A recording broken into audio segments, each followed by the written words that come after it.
विवेक करने की शक्ति हो, जब मेरा आचरण जो है अच्छा हो, जब मेरा व्यवहार जो है अच्छा हो, तब तो मनुष्य कहलाने के अधिकारी हैं। धर्मो तेषो अधिको विशेषो, हम में अगर विशेषता है तो धर्म की, और अगर हम धर्म से हीन हो गए तो हम में और पशु और पक्षियों में कोई भेद है क्या? इसीलिए मैं आपसे बार बार कहता रहता हूं, इंसान बनो। ये परमात्मा ने इतना सुंदर शरीर दिया है, ये व्यसन करने के लिए नहीं दिया है, ये कुसंग करने के लिए नहीं दिया है, ये गलियां घूमने के लिए नहीं दिया है, ये पत्ते खेलने के लिए नहीं दिया है।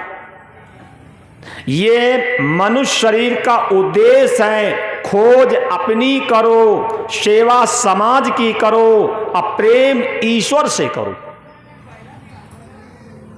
मनुष्य शरीर का जो उद्देश्य है कि खोज अपनी करो, आप हैं कौन? सबसे पहला काम है खोज अपनी करो, आप हैं क्या? खोज अपनी करो और सेवा समाज की करो। क्यों? ये संसार विनाशी है और शरीर विनाशी है। संसार से, शरीर से संसार की सेवा करनी चाहिए। अब प्रेम ईश्वर से करो। ईश्वर के अलावा कोई भी व्यक्ति प्रेम पात्र नहीं। प्रेम ईश्वर से करना चाहिए और सेवा समाज की करनी चाहिए और खोज अपनी करनी चाहिए। अगर हमने अपनी खोज कर ली कि हम कौन हैं, तब मैंने अपना भी जीवन सार्थक कर दिया और अपने माता पिता का भी जीवन सार्थक कर दिया। क्यों? संत सेवा सुत श्रवण मात पिता उपकारी, और धर्म पुरुष जन्मा कोई पुण्यों का फल भारी। अगर मेरे मन में संत की सेवा करने के भाव, दीन दुखी की सेवा करने के भाव, वेद शास्त्र पुराण उपनिषद श्रवण करने के भाव पैदा हो जाएं, संत सेवा सुत श्रवण मात पिता उपकारी, उसके माता पिता बहुत बड़े उपकारी हैं। धर्म पुरुष जन्मा कोई, अगर ऐसा कोई धार्मिक पुरुष पैदा हुआ तो पुण्यों का फल भारी। तब मान लेना चाहिए कि मेरे पुण्य बहुत उदय हुए। कभी कभी हम लोगों को भी सोचना चाहिए कि हम लोगों ने कितने अच्छे कर्म किए हैं। कहते हैं कि विश्व में एशिया का नाम है, विश्व में एशिया का नाम है। एशिया में कहते हैं भारत का नाम है, और भारत में उत्तर प्रदेश का नाम है, और उत्तर प्रदेश में देखा जाए तो कन्नौज का भी नाम है। भागवत के छठे स्कंद के प्रारंभ में लिखा है, कान कुब्ज दुजा कश्चित दासी पद अजा मिला, नाम नष्टो सदाचारी दासी संसर्ग दूषिता। कान कुब्ज कोई तो आज कन्नौज कहते हैं। कभी हम लोगों को अपने भाग्य की सराहना करनी चाहिए कि हम लोगों ने कितने अच्छे कर्म किए हैं, जो ऐसी पवित्र भूमि में हमारा जन्म हुआ है। हमने कितने अच्छे कर्म किए हैं, जो इतनी पवित्र भूमि में हमारा जन्म हुआ है। और अब अगर हमने अच्छे कर्म न किए तो ध्यान रखना, आगे की रास्ता बिगड़ जाएगी।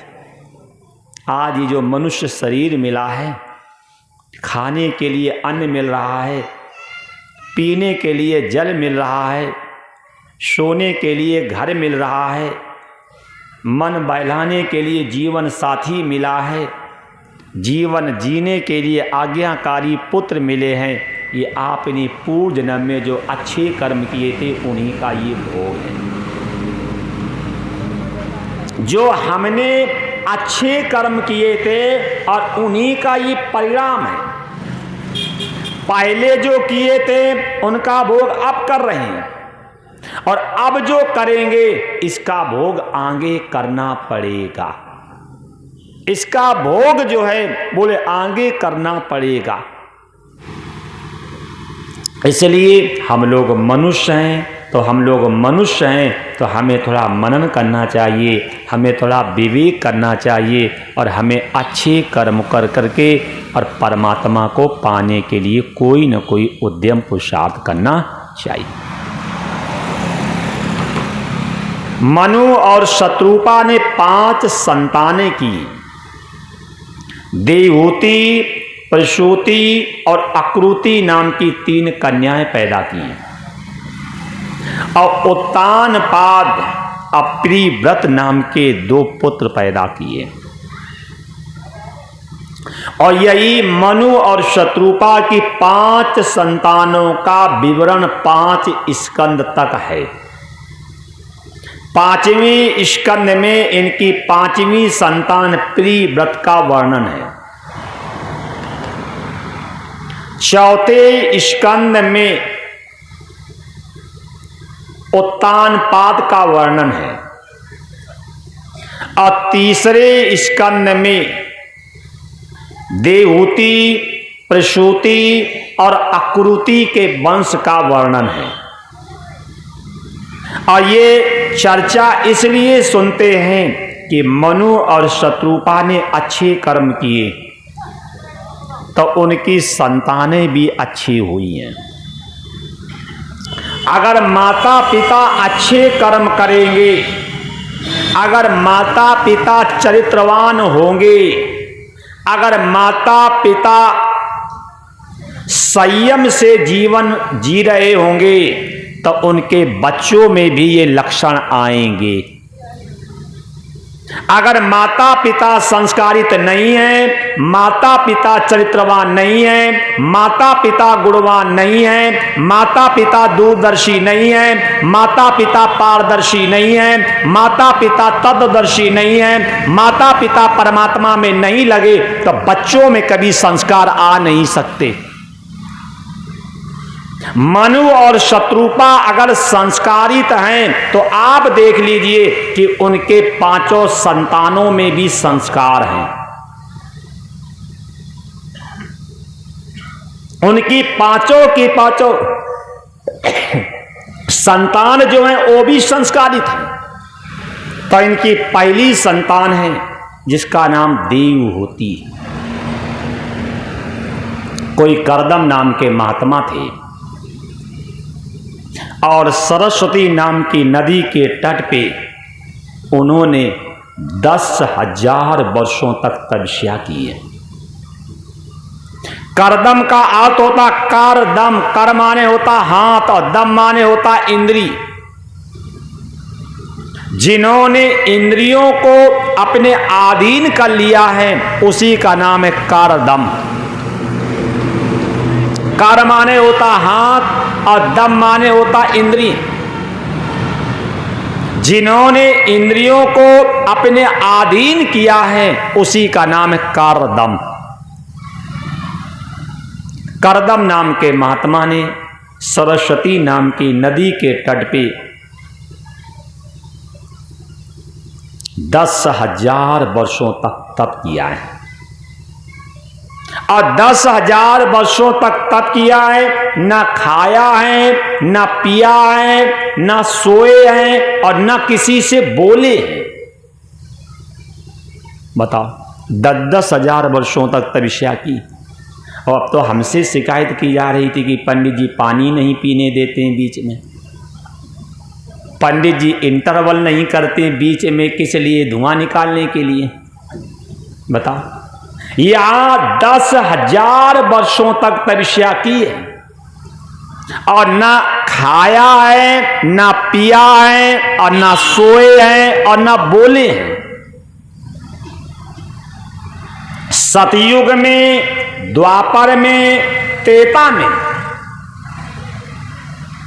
लोग हजारों हजारों वर्षों तक साधना करते थे और तब कहीं ईश्वर को ध्यान में देखते थे। ये तो है ध्यानावस्थि तद्गतेन मनसा पश्यन्ति यम योगिनः।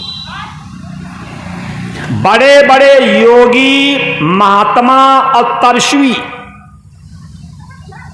10,000 वर्षों तक तपस्या करते थे और तब कहीं ईश्वर को ध्यान से देखते थे।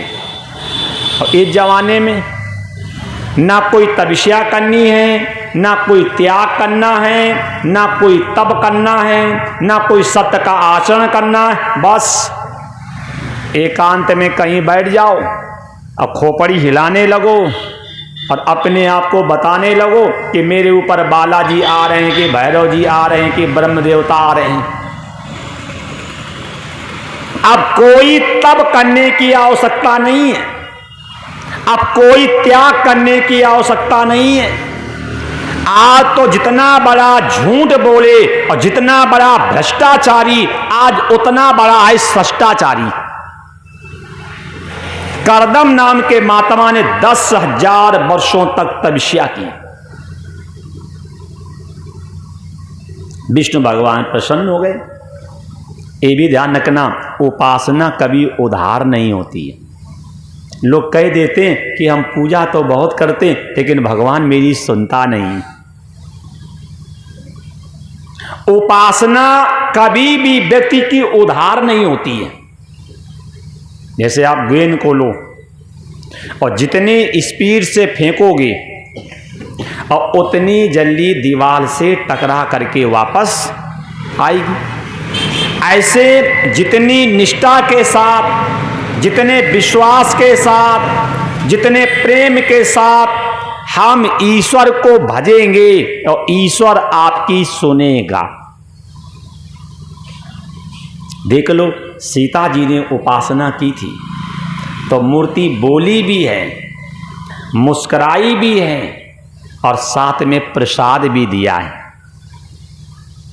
सुन सिय सत्य आशीष हमारी और पूजहि मन कामना तुम्हारी। खसी माल मूरत मुस्कानी।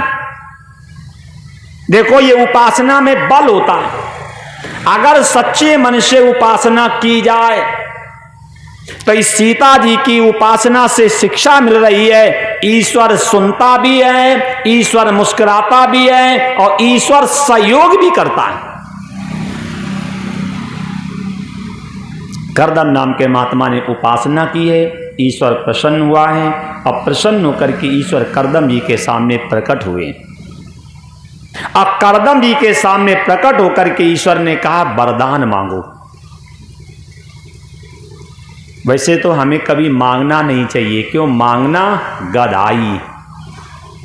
जो मांगते हैं वो गधे होते हैं। मांगना गधाई, कुछ मांगना खुदाई और कुछ ना मांगना बोले शहंशाई।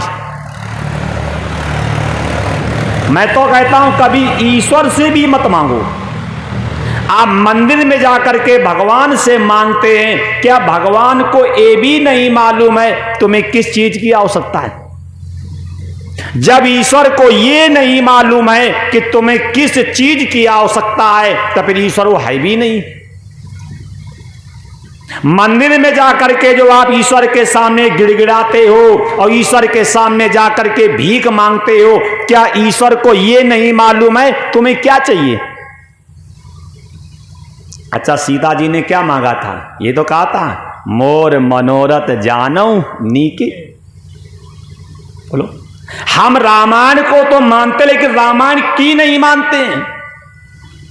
हम राम को तो मानते लेकिन राम की नहीं मानते।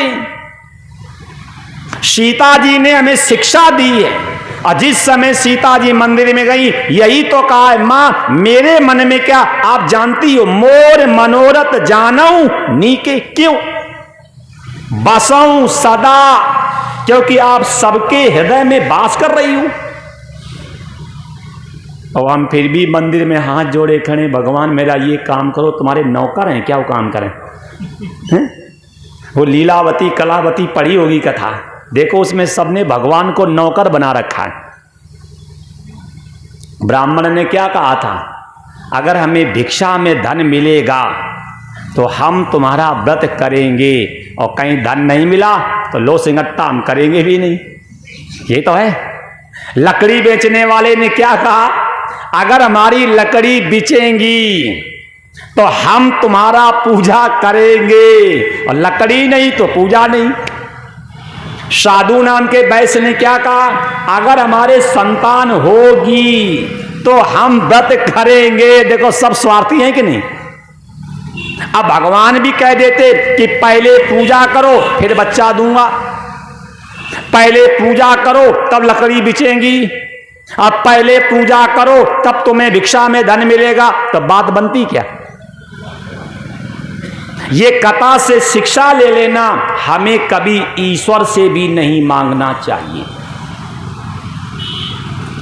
ईश्वर किसे कहते हैं, जो सब में हो, सब दिन हो और सब जगह हो। जब ईश्वर सब में है तो फिर हम में भी होगा, और जब हम में है फिर उसे अन्य में क्यों खोज रहे हो। जब ईश्वर सब दिन है तो फिर आज भी होगा, और जब जो ईश्वर आज है फिर कल की प्रतीक्षा क्यों कर रहे हो। जब ईश्वर सब जगह है तो ईश्वर यहां भी होगा, और जब ईश्वर यहां है फिर वहां का खोजने जा रहे हो। अगर इतनी बात मान लो, ईश्वर सब में है, सब दिन है और सब जगह है, तो जो हम लोग पागल कुत्ते की तरह जो भागे भागे घूम रहे हैं तो क्या घूमें। अगर इतनी बात समझ में आ जाए, ईश्वर किसे कहते हैं, जो सब में हो, सब दिन हो और सब जगह हो। जब ईश्वर सब में है तो फिर हम में भी है, जब ईश्वर सब जगह है तो फिर यहां भी है, और जब ईश्वर सब दिन है तो फिर आज भी है। करदम जी ने उपासना की है, और जब करदम जी ने उपासना की है तो ईश्वर सामने प्रकट हुआ है। और जिस समय ईश्वर प्रकट हुए हैं तो करदम जी ने भगवान की सहस्त्र शीर्षा पुरखा से स्तुति की है। और जैसे करदम जी ने भगवान की स्तुति की है तो भगवान ने कहा वरदान मांगो। करदम जी ने कहा दोगे, तो भगवान ने कहा मेरा नाम है दान शिरोमणि। ईश्वर का एक नाम है दान शिरोमणि। ईश्वर ने कहा मेरा नाम दान शिरोमणि है, आप जो चाहो सो मांगो। करदम जी ने कहा प्रभु अगर देना चाह रहे हो तो हमें 10,000 वर्ष जो हमने तपस्या की है इसके बदले में मुझे दो कि मेरा विवाह हो जाए। और जब करदम जी ने विवाह मांगा तो भगवान के आंसू आ गए हैं। बताओ, मतलब जिस समय करदम जी ने कहा मेरा विवाह हो जाए तो भगवान के आंसू आ गए, और हम लोगों के विवाह होते तो फिर बैंड बजवाते हैं। मतलब करदम जी कह रहे हैं कि मेरा विवाह हो जाए, तो भगवान स्वयं रोने लगे हैं। क्यों? विवाह के पहले 2 पैर होते हैं और विवाह के बाद 4 पैर होते, और 4 पैर पशुओं के होते। पशु कहीं अपना उद्धार कर सकता है। और देख लो विवाह करने के बाद भूल गए राव रंग, पचक गई गलरियां, 3 बातें याद रही, नून तेल लकड़ियां। बता, करदम जी ने कहा मेरा विवाह हो जाए तो भगवान रो रहे हैं, और जब हमारे लड़के का विवाह होता तो हम बैंड बजवाते हैं। हम लोग इतना विवाह, असल में मुसीबत तो यही है, जो शास्त्र में लिखा है और ठीक उससे जब विपरीत काम करते हैं तो हमें अच्छा लगता है। जैसे नहीं 2 होते, एक पक्ष एक विपक्ष होते हैं, एक पक्ष और एक विपक्ष।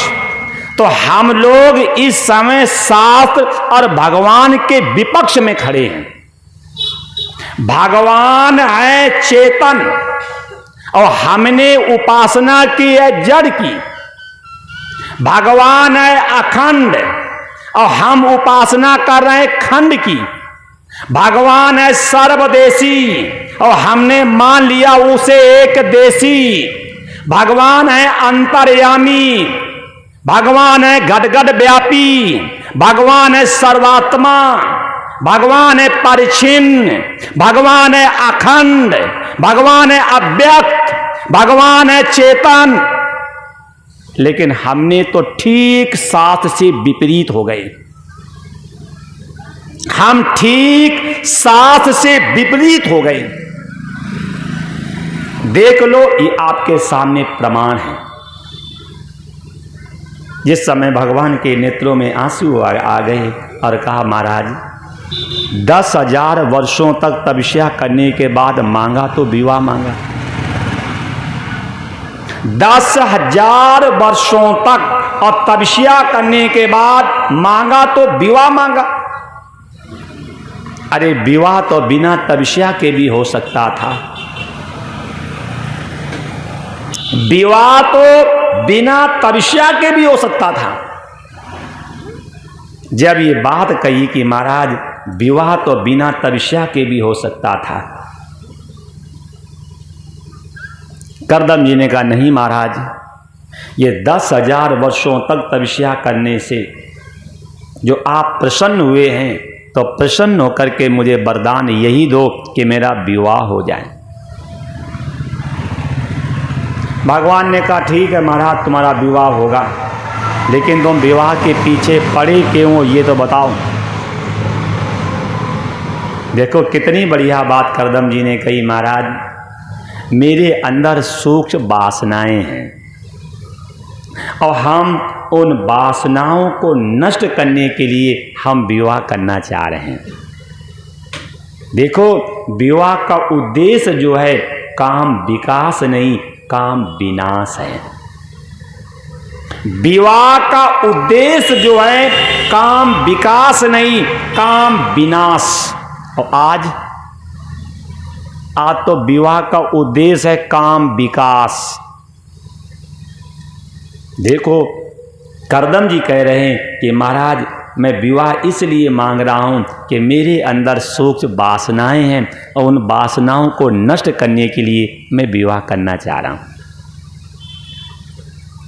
भगवान ने कहा, ठीक है, आज के तीसरे दिन मनु और शत्रुपा अपनी कन्या देवहूति को लेकर के आएंगे और आप पानी ग्रह संस्कार कर लेना। ठीक। अब देखो, वर पक्ष में भी ईश्वर है और कन्या पक्ष में भी ईश्वर है। ये विवाह के विषय में मुझे कभी भी माथा पच्ची नहीं करना चाहिए, क्योंकि जो भोग है वो आपके प्रारब्ध में पहले से सुनिश्चित है।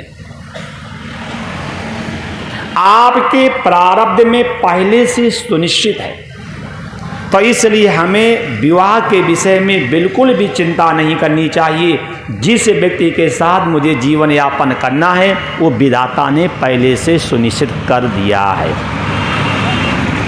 इसलिए हम लोगों को और मेरे माता पिता को चिंता नहीं, हमेशा करना चाहिए चिंतन। चिंता करने से बात नहीं बनेगी, अब बात बनती है चिंतन करने से। चिंता करने से बात नहीं बनेगी, बात बनेगी चिंतन करने से। भगवान ने आश्वासन दिया है, भगवान अदृश्य हुए हैं। इसके बाद भगवान जाते हैं ब्रह्मावर्त, जिस ब्रह्मावर्त को आज कहते हैं बिठूर। हम लोगों को भी कभी अपने भाग्य की सराहना करनी चाहिए। हम लोग किस स्थान पे पैदा हुए, ये ब्रह्मावर्त क्षेत्र कहलाता है। हम लोगों ने बहुत अच्छे कर्म किए हैं जो इस ब्रह्मावर्त क्षेत्र में मेरा और आपका जन्म हुआ है। भगवान ब्रह्मावर्त जाते हैं और जा करके मनु जी से कहा है कि आप अपनी कन्या देवहूति को लेकर के करदम जी के आश्रम जाओ और अपनी बेटी का हाथ दे दो। जैसे भगवान ने बात कही है, मनु और शत्रुपा अपनी कन्या देवहूति को लेकर के करदम जी के आश्रम जाते हैं और उस समय करदम जी ध्यान में बैठे थे। अच्छा, आज किसी लड़के का विवाह होता तो ध्यान में बैठता है? आज किसी लड़के का विवाह हो तो ध्यान में बैठेगा? लड़के को तो छोड़ दो, लड़के की अम्मा पूजा छोड़ देती हैं। अम्मा ने खाना नहीं छोड़ा, पीना भी नहीं छोड़ा, सोना भी नहीं छोड़ा, रिश्तेदारों से मिलना भी नहीं छोड़ा, और बुलौआ में कौन कौन आया इसको भी नहीं छोड़ा। क्या छोड़ा? बोले अब 10 दिन मंदिर नहीं जाएंगे। क्यों? वो लड़के का विवाह है। क्योंकि मेरी दृष्टि में ईश्वर सबसे रद्दी विषय है। हम तो देखते हैं माताओं को कि सुबह उठेंगी तो पहले घर का काम करेंगी, और जब थक जाएंगी तब नहा करके फिर पूजा स्थान पे जाएंगी, फिर वहीं सो जाती हैं। बता, जब शरीर पहले ही थक गया, अरे पहला काम ईश्वर का काम करो। अब पहले घर का काम करेंगे, जब शरीर थक जाएगा तब कहेंगे अब भगवान का काम कर लें। तब भगवान का काम होता ही नहीं। फिर तो मुंह बाएंगी, फिर पेट में चूहे उलटते हैं तो जल्दी करेंगी, रोटी खाना है, पानी पीना, मालूम है सब। लेकिन पहले हमें ईश्वर का काम करना चाहिए। हो सकता घर का काम तो दूसरा भी कर दें। क्यों? काम कभी पूरा नहीं होता है, और नींद कभी पूरी नहीं होती है, और बात कभी पूरी नहीं होती। काम कभी पूरा नहीं होता है, नींद कभी पूरी नहीं होती है, और बात कभी पूरी नहीं होती। ये 3 काम किसी के आज तक पूरे हुए हैं? बता दो किसी का काम पूरा हुआ हो। हमारे पास तो कोई काम नहीं, फिर भी रोज का काम वही है। उठना है, सो जाना है, नहाना है, कमरे में झाड़ू लगानी है, तेल मंजन करना, रोज का काम है कि नहीं? काम कभी पूरा नहीं होता, और नींद कभी पूरी नहीं होती है। और ये भी ध्यान रखना, बातें भी कभी पूरी नहीं होती हैं। इसलिए समझदार व्यक्ति वही है जो कम से कम ईश्वर का काम पूरा कर ले। समझदार व्यक्ति वही है जो कम से कम ईश्वर का काम पूरा कर ले। करदम जी ध्यान में बैठे हुए हैं, और जिस समय मनु और शत्रुपा अपनी कन्या देवहूति को लेकर के करदम जी के आश्रम गए हैं, और जिस समय करदम जी के आश्रम गए हैं तो करदम जी ने मन में सोचा कि मुझे अति सत्कार करना है। करदम जी ने मन में सोचा, क्योंकि ये अकस्मात आए हैं। अतिथि मतलब आतिथ्य, जो बिना तिथि के, बिना सूचना के और अकस्मात आ जावे, उसी का नाम अतिथि। और जो बुलाने पे आवे उसे कहते मेहमान, और जो रुक जाए उसे कहते हैमान, और जो जाए ना वो है पक्का शैतान। देखो ये आपके सामने प्रमाण है। सात चिल्ला चिल्ला के कहते हैं आतिथ्य देवो भव।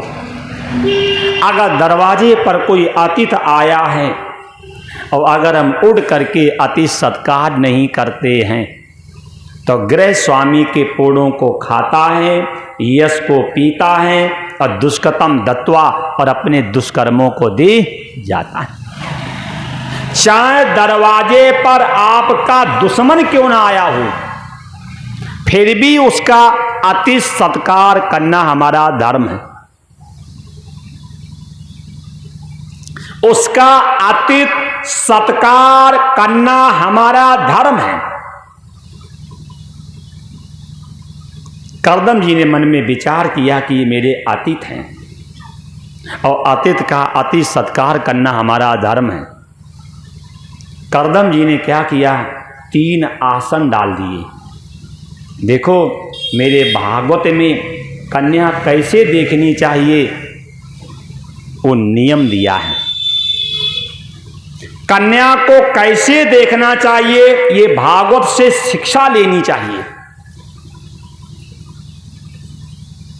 गीता योग शास्त्र, उपनिषद संयोग शास्त्र, मानस प्रयोग शास्त्र और भागवत वियोग शास्त्र, ये जीवात्मा और परमात्मा का कैसे वियोग हुआ है, इसको एक करना ये भागवत का काम है।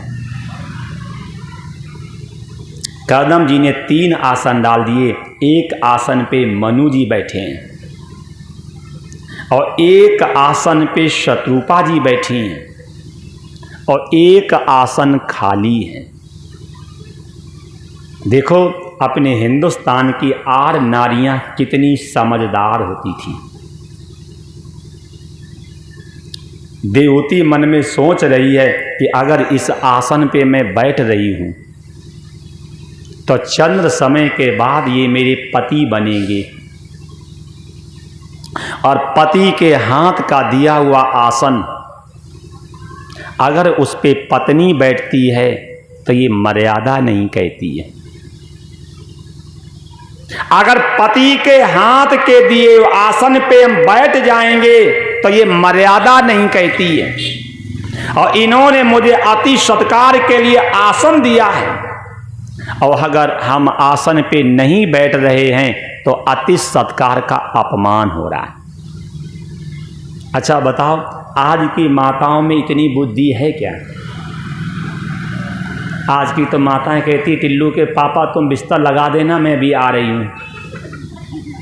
और टिल्लू के पापा भी इतने गुलाम हैं, इतने गुलाम कि उनमें थोड़ा भी स्वाभिमान नहीं है। ठीक है, माताएं पूजनीय हैं, माताएं वंदनीय हैं, माताएं दर्शनीय हैं, लेकिन उनकी गुलामत स्वीकार करने के लिए शास्त्र अनुमति नहीं देता है।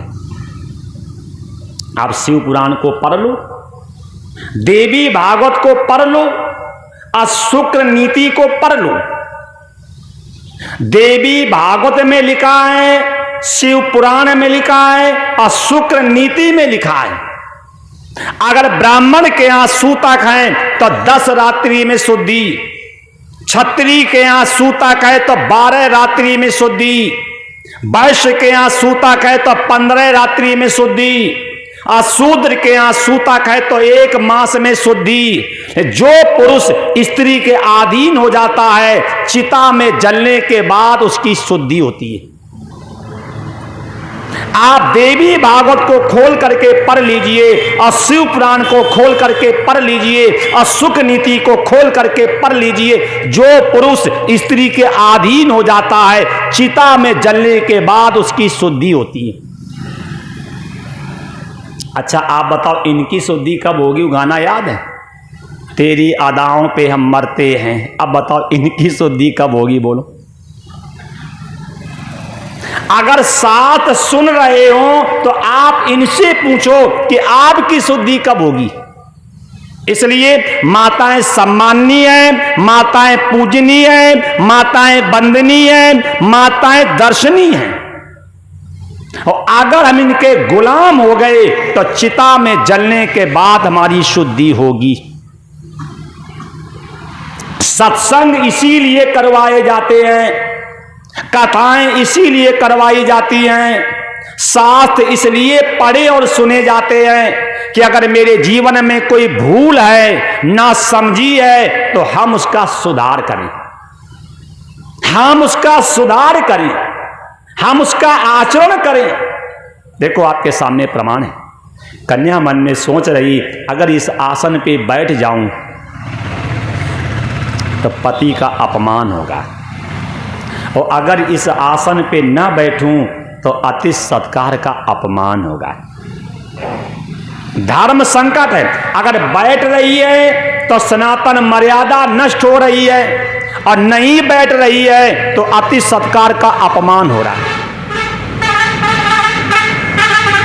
कन्या ने मन में सोच लिया कि चंद्र समय के बाद ये मेरे अर्धांग बनेंगे और मैं इनकी अर्धांगिनी बनूंगी। ये मेरे अर्धांग बनेंगे और मैं इनकी अर्धांगिनी बनूंगी। तो कन्या ने क्या किया, सीधे हाथ को आसन पे रख लिया और शेष भाग जमीन पे रख लिया। करदम जी ने देखा, बड़े प्रसन्न हुए कि कन्या बड़ी संस्कारित है। देखो तो पहले ऐसे बेटियों के संस्कार देखे जाते थे। अब तो लड़की देखने जाते हैं तो उसे नापते हैं, तौलते हैं, दौड़ाते हैं, नचाते हैं और खाना बनवा करके भी 2.5 किलो खाते हैं। और हमें अगर ईश्वर ने लड़की बनाया होता तो मैं लड़के वालों को लड़की देखने की तमीज और सिखा देता। अगर लड़के वाले पूछ दें लड़की की लंबाई कितनी, सीधे कहो क्यों तुम्हारे घर में क्या सब आलसी पैदा हुए हैं क्या, कि मेरी लंबाई देख करके पुलिस की भर्ती दिखा करके क्या मेरी कमाई खाओगे क्या। अगर लड़के वाले पूछ दें बेटी का वजन कितना, सीधे कहना क्यों तुम कसाई हो क्या। जब कसाई चिकवा आता है तब पूछ देखता है कि बकरा कई किलो का है। ऐसा जवाब देना चाहिए जो लड़के वालों को लड़की देखने की अकिल आ जानी चाहिए। आज सही देखा जाए, आज नारी जाति का अपमान किया जा रहा है। एक और कहेंगे गृह लक्ष्मी, क्या कहेंगे, गृह लक्ष्मी। और लक्ष्मी नापी जाती है क्या, लक्ष्मी तौली जाती है क्या, लक्ष्मी नचाई जाती है क्या, लक्ष्मी दौड़ाई जाती है क्या। ये कथा से शिक्षा लेनी चाहिए कि जिसे आप घर की बहू बनाने गए हैं, जिसे आप घर की लक्ष्मी बनाने गए हैं, उसमें क्या देखना चाहिए, ये भागवत से शिक्षा लेनी चाहिए। अगर कन्या में संस्कार है, अगर कन्या गुणवान है, अगर कन्या कीर्तवान है, अगर कन्या संस्कारित है तो घर में शांति आएगी। और अगर कन्या में संस्कार नहीं है, अगर कन्या के जीवन में सत्संग नहीं है, अगर कन्या के जीवन में त्याग नहीं है, अगर कन्या के जीवन में संयम नहीं है, तो घर में कभी शांति आ नहीं सकती। आज करदम जी ने अपनी पत्नी को देखा कि कन्या कितनी संस्कारित है। अच्छा अब बताओ, आज संस्कारित कन्याओं की कदर है क्या। कोई हमारी बहन जी हों और सलवार सूट पहनती हों और हमेशा सिर ढक करके रहती हों तो क्या कहेंगे, लड़की थोड़ा दिमाग से खिसकी हुई है, हैं? और पहन करके जीन्स बनियान न ऊंची एड़ी की चप्पल दिन भर खाट कहेंगे हाँ बेटी बड़ी संस्कारित है। जो आवारा हैं वो संस्कारित हैं और जो संस्कारित हैं वो आवारा हैं। इसीलिए मैं आपसे कहता हूं कि देखो आप मेरे माता पिता हो, आपके बच्चे भी हैं, ठीक। हमें ऐसा जीवन साथी बच्चों के लिए चुनना चाहिए जो घर से संस्कारों की खुशबू आवे। माता यस गृहे नास्ति भार्या अप्रिवादनी अरण्यम नयो गंतव्यम यथा अरण्यम तथा गृहम। माता यस गृहे नास्ति, घर में मां ना हो। माता यस गृहे नास्ति भार्या अप्रिवादनी, पत्नी कड़वा बोलने वाली हो। अरण्यम नयो गंतव्यम, हमें जंगल जाने की आवश्यकता नहीं। यथा अरण्यम तथा गृहम, जैसा जंगल है वैसा ही तो घर है। करदम जी ने अपनी पत्नी को देखा है और हम लोग भी अगर अपनी बहू को देखने जाएं या अपनी पत्नी को देखने जाएं या अपने जीवन साथी को देखने जाएं तो मेरे अंदर भी थोड़ा ये विवेक होना चाहिए कि अगर मेरा जीवन साथी संस्कारित है तो घर में शांति आएगी, और अगर जीवन साथी हमारा नहीं है मर्यादित तो घर में शांति आने वाली नहीं। पहले शास्त्र में देखा जाता था, लेकिन इस आधुनिक जमाने में क्या देखते हैं, लाइट और हाइट। इस आधुनिक जमाने में क्या देखते हैं, लाइट और हाइट, और तभी घरों में चल रही है फाइट। देख लो तो हर घर में निभ है कि नहीं, हर घर को झांक के देखो कहां निभ रही। अब गद्दी है, हम बताएंगे नहीं, ऐसे ऐसे केस मेरे पास आते हैं। एक तिरवा में लड़का है ठाकुरों का, तो जनवरी में शादी हुई और लड़का हो गया फरवरी में, और उल्टा लगा दिया उस पर दहेज प्रथा का केस। अभी जिस दिन स्टेशन पे हम बैठे थे, मुझे देख के रोने लगा। बोले महाराज अब हम जीत जाएंगे। हमने कहा है, बोले हमने जज को दिखाए कि शादी का कार्ड ये, अब पैदा होने का कार्ड ये शादी हुई इस तारीख में, अब बच्चा हुआ इस तारीख में। बोले महाराज बस मुकदमा जीत जाने दो, सबसे पहले परिकथा करवाऊंगा मैं, तिरवा का है। तो ये मैं इसलिए आपसे कह रहा हूं, ये लाइट और हाइड के चक्कर में पड़ोगे तो ऐसी पतिव्रता आएंगी। ये लाइट और हाइड के चक्कर में पड़ोगे तो ऐसी ही पतिव्रता आएंगी। जब लाइट हाइड के चक्कर में नहीं पड़ोगे तो घर में खुशहाली आएगी, घर में समृद्धि आएगी और आपके बच्चे भी संस्कारित बनेंगे। करदम जी ने अपनी पत्नी को देख करके मनु और शत्रुपा से कहा, महाराज आपका आगमन कैसे हुआ? महाराज बोले हाँ, आपका आगमन कैसे हुआ? उसी समय का महाराज जब कन्या पैदा होती है और उसी दिन से माता पिता को चिंता सताने लगती है। जब कन्या पैदा होती है और उसी दिन से माता पिता को चिंता सताने लगती है। जब ये बात गई कि कन्या पैदा होती है और उसी दिन से माता पिता को चिंता सताने लगती है।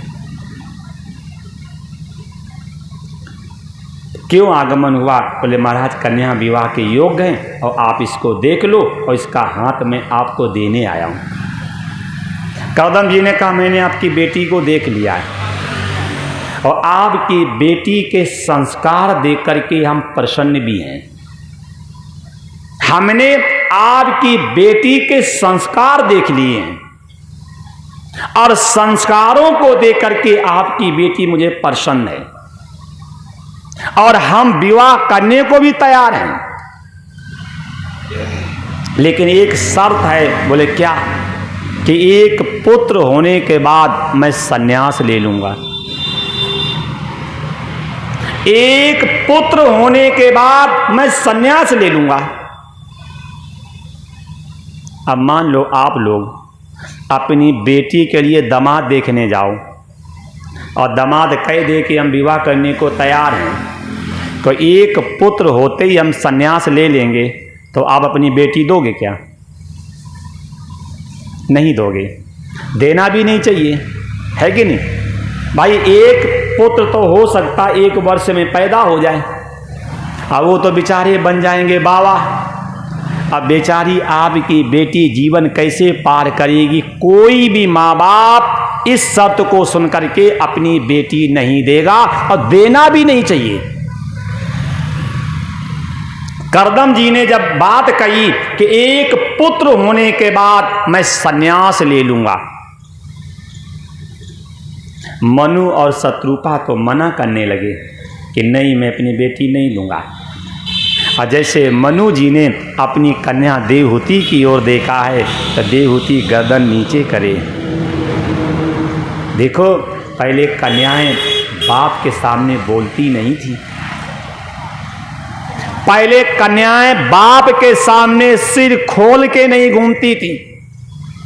और ये टीवी देख देख करके मेरे बच्चे इतने बेलगाम हो गए हैं, ये टीवी देख देख करके मेरे बच्चे इतने बेलगाम हो गए हैं कि आज वो ये भी भूल गए हैं कि किस व्यक्ति के साथ कैसा व्यवहार करना चाहिए। आज मेरे बच्चों में इतनी भी समझ नहीं रही।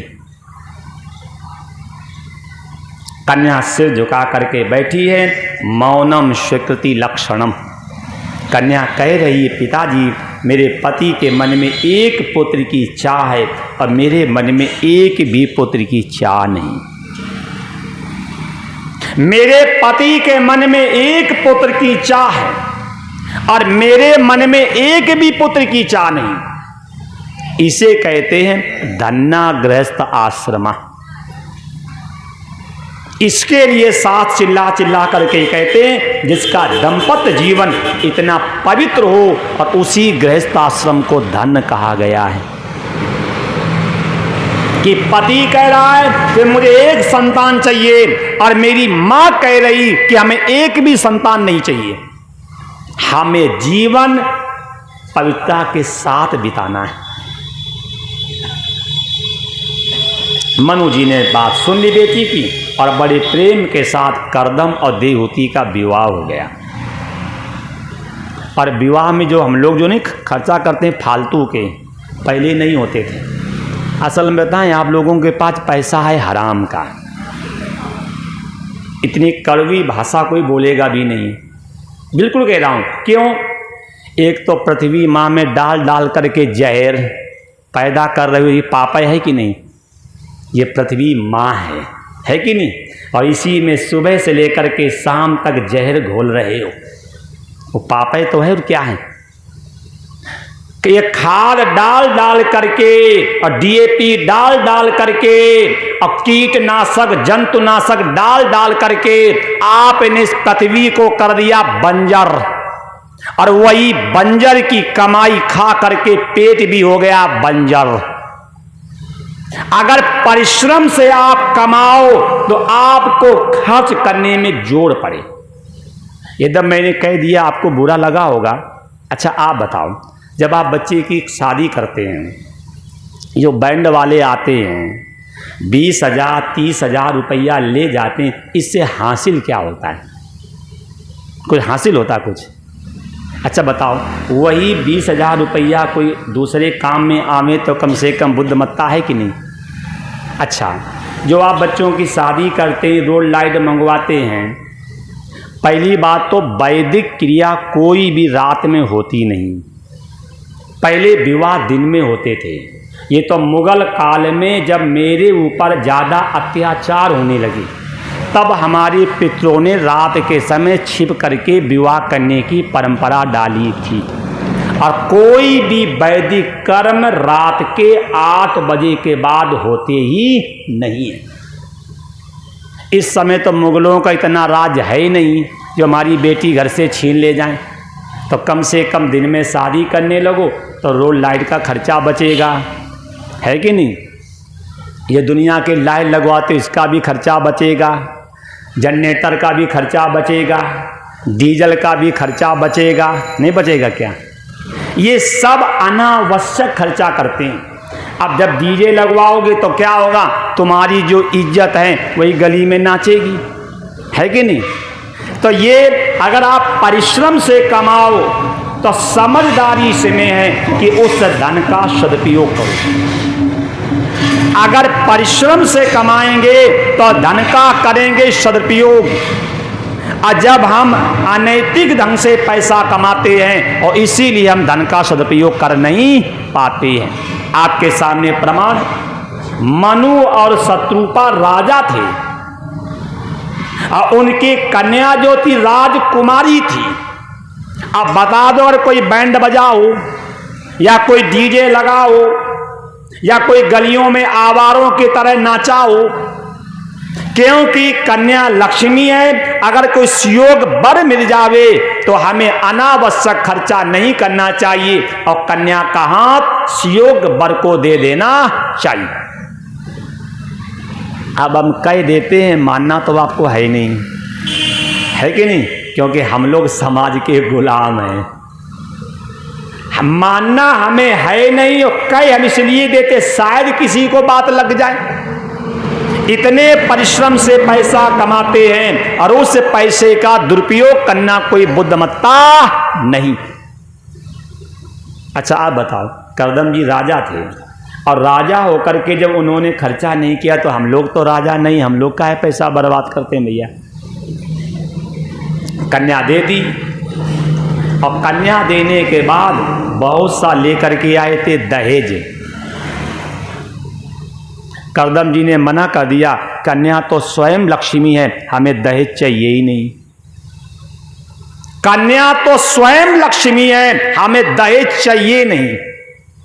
और आज तो जब लड़के का विवाह करोगे तो मामा जी फिर लंबी लिस्ट देते हैं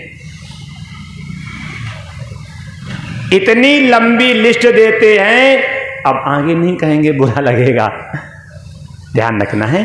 देखो, अगर हम अपने पुत्र के विवाह में दहेज मांगते हैं तो आप अपनी संतान को बेच रहे हैं, आप अपनी संतान को बेच रहे हैं। और अगर वो बहू आपकी सेवा नहीं कर रही है तो उस कन्या को कोई भी दोष नहीं लगेगा। क्यों? कन्या के बाप ने कन्या के लिए एक नौकर खरीदा है, तभी तो उसका नाम होता हंस और बैंड। बैंड माने हम तुम्हें ठोकें और तुम हंसो, हंस और बैंड।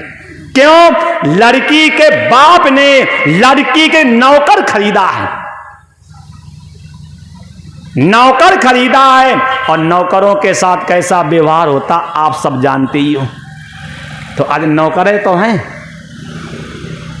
शिव पुराण में लिखा है कि जिस स्त्री का पति बोलना बंद कर दे, इससे बड़ा कोई दुख नहीं है। वह तो माताएं कहती असल बाप के हो तो हमसे बात मत करना। बोलो, शिव पुराण को पढ़ लीजिए। माता सती ने सीता का रूप लिया था और भगवान शंकर ने संकल्प किया था, शिव संकल्प कीन मन माही और ये तन सती भेंट मोई नहीं। संकल्प कर लिया था कि इस शरीर से अब मुझे सती से मिलना ही नहीं। माता जी का एक एक दिन मानो एक एक कल्प के समान बीत रहा था, क्योंकि पति देवता ने बोलना बंद कर दिया। तो पहले पति बोलना बंद करता था, माताएं बोलना बंद करती। असल बाप के हो तो हमसे बात मत करना। ये मैं निंदा नहीं कर रहा हूं, ये मैं बता रहा हूं आपको शास्त्र में क्या हो रहा है और हमारे घरों में क्या हो रहा है। उसकी देन जो है वो दहेज है। जैसे महाभारत की नींव पड़ी दहेज से। महाभारत में गांधारी के विवाह में दहेज में आया था शकुनी, और रामायण में कैकेयी के विवाह में दहेज में आई थी मंथरा।